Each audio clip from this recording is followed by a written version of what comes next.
Hello everybody out there, my name is Steve, and this is Circuit Trauma.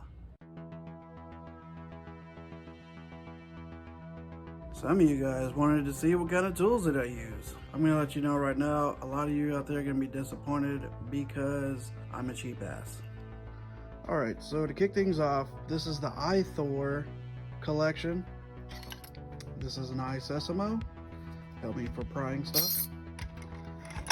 Just a standard set of tweezers here. I've been using these for about 6 years. This is the best flathead screwdriver I've ever used. There's the model number. I did mention that I'm a cheap ass. So we're gonna start right here with my beautiful sim poppers. Yes, those are paper clips. They work beautiful too. So I'm not all bougie about it.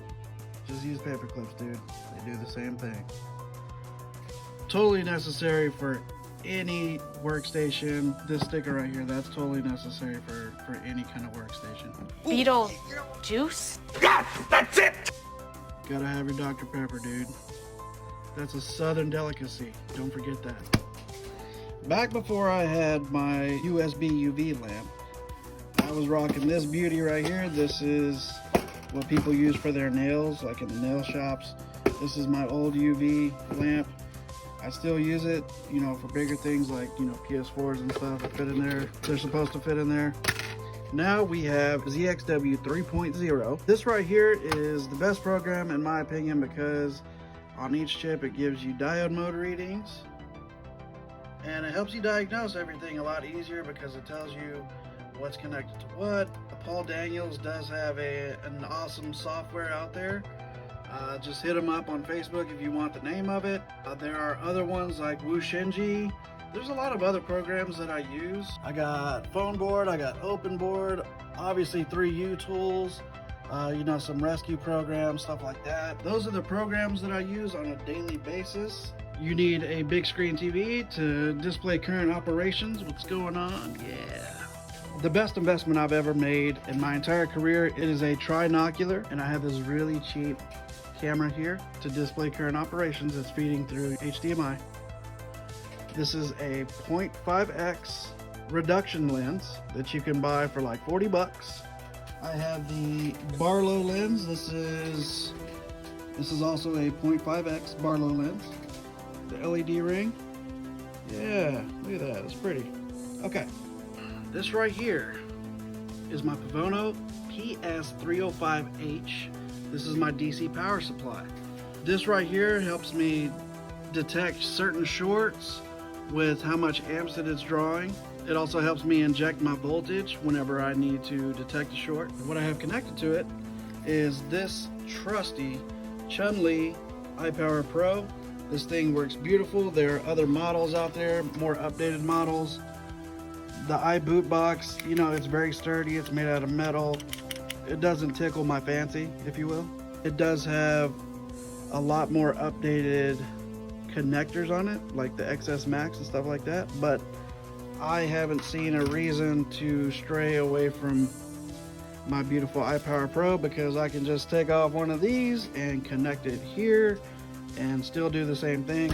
Next up, we have the Hakko FX951. This right here, it runs my wedge. Down here, we have the FM203, the 2-port. This thing's awesome because it runs my micro pencil as well as my hot tweezers. The second best investment I've ever made was the Quick 861DW. This thing is awesome. The cheaper ones that are like 40 or 50 bucks, those are like Dodge Neons, and this one's a Cadillac. Knowledge Nugget, channel 1. 220, 40. This right here is for reballing chips. Channel 2. This is for putting chips back or putting components back. Channel 3. This is for removing components. And those of you that don't know, this is temperature, this is air. Temperature, air. Temperature, air. Temperature, air. Here are my awesome snips. These are CHP 170s. They're very precise. These don't break. They don't bend up. These tweezers I've been using for the past 4 or 5 years. There's the model SS-SA. Next up, we have the Conformal Coating. They come in different colors. These come in all different colors. The Conformal Coating does. I got black, green, and red. I have my own method as far as which color that I'm using. The colors don't mean anything. It's just whatever you prefer. Next up, I have my solder paste. I use 138 for any kind of rework. We got the Sunshine SS-T12A. This is my board preheater. This is the actual unit. And these are the different attachments that I have. I have the XS Max, I have the XS, the X, and the General. Yes, they are a little bit dirty for various reasons. Next thing is a very controversial device called the Phone Kong Short Killer. The only use that I've seen this thing have for me is to clear a VDD or VCC main short. All other shorts I haven't really been able to clear or identify, but this thing is okay. I would return it if I could. Next thing is the most unreliable piece of gear that I have. I don't know if I'm gonna have to delete this for inappropriate content, but look at that.